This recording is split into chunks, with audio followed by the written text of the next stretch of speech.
Hey everyone! If you've just opened up the box for Sequence and want to learn how to play, you are in the right place. In this quick explainer, we're going to cover everything you need to know to get your first game started. Let's dive in. Sequence is a really cool strategy game that you can play with just 2 people or with a whole group of up to 12. It's awesome because it works great for a quiet game night or a big party, and the more people you add, the more it becomes about teamwork. So what's the goal here? What are you actually trying to do to win? Well, it's pretty straightforward, but it's definitely a challenge.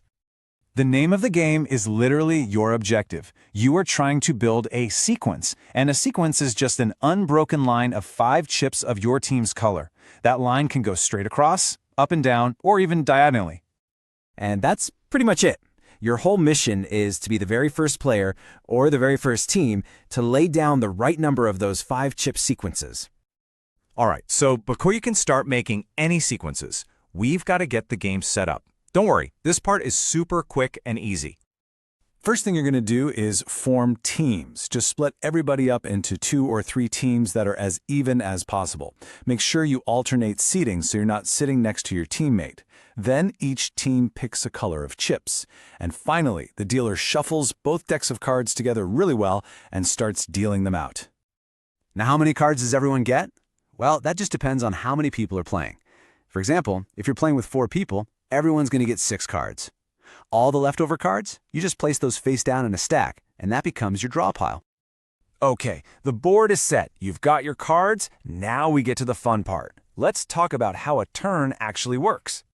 Every single turn breaks down into 4 really simple steps. You're going to pick a card from your hand, play it, put one of your chips on the board, and then you draw a new card to end your turn. That's it. So, the whole game is about this simple action. You look at the cards in your hand and match them to a space on the board. For example, if you play the 7 of clubs from your hand, you find a 7 of clubs space on the board, and bam, you put your chip right on it. To finish your turn, you just draw a new card from the deck. Now, most of the cards in the deck match a space on the board, but there are a few exceptions, and these exceptions are what make the game really interesting. I'm talking about the jacks. You have to pay close attention to the jacks in your hand because there are 2 different kinds. You've got the 2-eyed jacks, which are basically your best friend, and then you've got the 1-eyed jacks, which are your opponent's worst enemy. These 2 types of jacks have completely different powers. A 2-eyed jack is wild. You can play it and put your chip on any empty space on the entire board. It's perfect for finishing off a sequence. A 1-eyed jack, on the other hand, is all about offense. You play that to remove any one of your opponent's chips from the board, which is a fantastic way to ruin their plans. So, you're playing cards, placing chips, using jacks, but how does this all add up to a win? Let's break down exactly how you claim victory. The number of sequences you need to win actually changes based on how many teams are playing.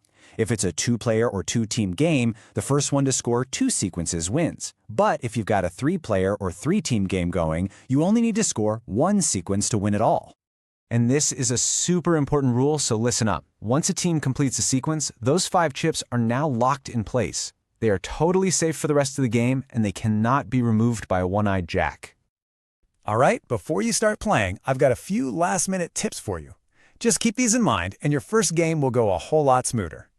First, the 4 corner spaces on the board are basically freebies. They're wild and they count as a chip for every team. That means you only need 4 of your own chips to make a sequence using a corner.